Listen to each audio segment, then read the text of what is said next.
Hello and welcome to food મંત્ર by Surabhi Vasa. આજે આપણે એક મસ્ત મજાની વાનગી બનાવી લઈએ. આજે આપણે માર્કેટમાં મળે છે એવી જ મસાલા સિંગ ઘરે તૈયાર કરીશું. આ મસાલા સિંગ એકદમ અલગ જ રીતે તૈયાર કરવામાં આવે છે. જનરલી આપણે જ્યારે પણ મસાલા સિંગ તૈયાર કરતા હોઈએ ત્યારે સિંગને શેકી અને એના ફોતરા કાઢી અને એની સાથે મસાલો કરતા હોય છે, પણ આ સિંગ એકદમ અલગ રીતે બને છે. તો એના માટે સૌથી પહેલાં આવી કાચી સિંગ લેવાની છે. કાચી સિંગ લઈ અને એને શેકી લેવાની છે.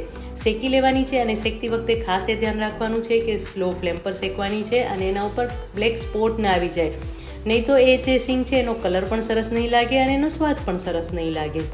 હવે આ જે સિંગ છે મેં કાચી જે સિંગ હતી એને શેકી અને એના ફોતરા કાઢી અને આવી રીતે તૈયાર કરી લીધી છે અને એને આવી રીતે ફાડિયા કરી લેવાના છે, એટલે કે હાફ કરી લેવાની છે. તો જ એની સાથે મસાલો એકદમ સરસ રીતે ચોંટશે અને એનો સ્વાદ પણ સરસ આવશે. તો બધા જ ફોતરા કાઢી લેવાના છે. સિંગને પહેલાં ઠંડી કરી લેવાની છે. ઠંડી થાય એટલે પછી હાથેથી એકદમ આવી રીતે મસળી અને એના ફોતરા કાઢી લેવાના છે. અને આ રીતે તમે મસળશો ને એટલે એની અંદર જે આ આખી સિંગ છે એના ફાડિયા થઈ જશે અને એકદમ સરસ રીતે આવી રીતે સિંગ તૈયાર થઈ જશે. હવે આ સિંગનો મસાલો તૈયાર કરીશું. 1 ચમચી તેલ લઈશું. તેલ બહુ વધારે નથી લેવાનું, 1 ચમચી જેટલું જ લેવાનું છે. અને હવે એની અંદર આપણે આ જે સિંગ છે એ ઉમેરી દેવાની છે. આમ કરવાથી જે સિંગ છે એ સરસ સતળાઈ જશે, એનો સ્વાદ પણ સરસ થઈ જશે.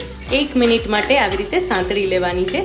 જો અત્યારે તમને એવું લાગે છે કે એની અંદર તેલ વધારે છે, પણ આ તેલ જે મસાલો એડ કરીશું ને ત્યારે એકદમ સરસ રીતે એબ્સોર્બ થઈ જશે અને એના કારણે આ જે સિંગ છે ને એ લાંબો ટાઈમ સુધી ટકી શકશે, વાસ પણ નહીં આવી જાય.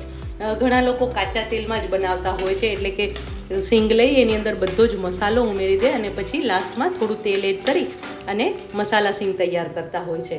હવે આની અંદર આપણે બધા મસાલા એડ કરીશું, જેમાં 5 ચમચી હિંગ લઈશું, અડધી ચમચી હળદર એડ કરીશું, 1 ચમચી લાલ મરચું પાવડર લઈશું, 2 ચમચી ધાણા જીરું પાવડર એડ કરી દઈશું. ધાણા જીરુંનું પ્રમાણ થોડું આગળ પડતું હોય છે. એની સાથે અડધી ચમચી આમચૂર પાવડર એડ કરવાનું છે.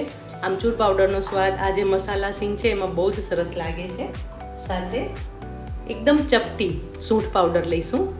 5 ચમચી સંચળ પાવડર એડ કરી દઈશું.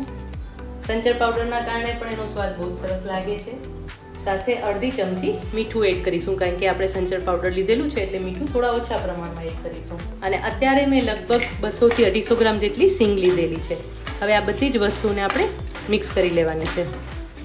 ફ્લેમને મેં ઓફ કરી દીધી છે અને બધી જ વસ્તુને 1 મિનિટ માટે સાંતળી લઈશું. જો મરચાંનો કલર પણ સરસ આવી ગયો છે ને. હવે આ જે સિંગ છે ને એને 1 મિનિટ માટે ઠંડી થવા દઈશું અને પછી એની અંદર આપણે દળેલી ખાંડ એડ કરવાની છે. હવે આ મસાલા સિંગ ઠંડી થઈ ગઈ છે, એની અંદર આપણે દળેલી ખાંડ ઉમેરી દઈશું. 2 મોટી ચમચી આપણે દળેલી ખાંડ ઉમેરીશું અને ફરીથી મિક્સ કરી લઈશું.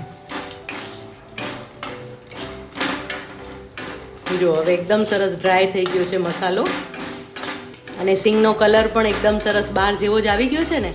બારે જ્યારથી તમે બહારથી પેકેટમાં લાવો છો ને એવી જ સિંગ આ લાગે છે અને એનો સ્વાદ બહુ જ ટેસ્ટી લાગે છે. આ સિંગનો ઉપયોગ તમે દાબેલી બનાવવામાં કરી શકો છો, અથવા તો તમે જે સિંગ સેન્ડવિચ બને છે ને, બ્રેડ એની ઉપર બટર અને એની ઉપર આ મસાલા સિંગ, તો આ સિંગ સેન્ડવિચ પણ બહુ જ સરસ લાગે છે. અમદાવાદની ખાસ ફેમસ છે આ સિંગ સેન્ડવિચ, તો એમાં પણ આ મસાલા સિંગનો ઉપયોગ થતો હોય છે. એકદમ ટેસ્ટી એવી મસાલા સિંગ તૈયાર થઈ ગઈ છે. એને આપણે સર્વ કરી લઈએ. આ મસાલા સિંગ એકદમ સરસ ઠંડી થઈ જાય પછી એને તમે સ્ટોર કરી શકો છો. ફ્રીઝમાં લગભગ મહિના સુધી સરસ રહેશે અને તમે જો બહાર રાખશો તો 8 થી 10 દિવસ સુધી સરસ રહેશે, કારણ કે સિંગ જે છે એ પોતે પણ એનું તેલ હોય છે, એટલે એના કારણે બહુ લાંબો ટાઈમ તમે એને રાખશો ને તો એની અંદરથી એક તેલની વાસ આવવા લાગશે. એટલા માટે આપણે એને ફ્રીઝમાં પણ સ્ટોર કરી શકીએ છીએ.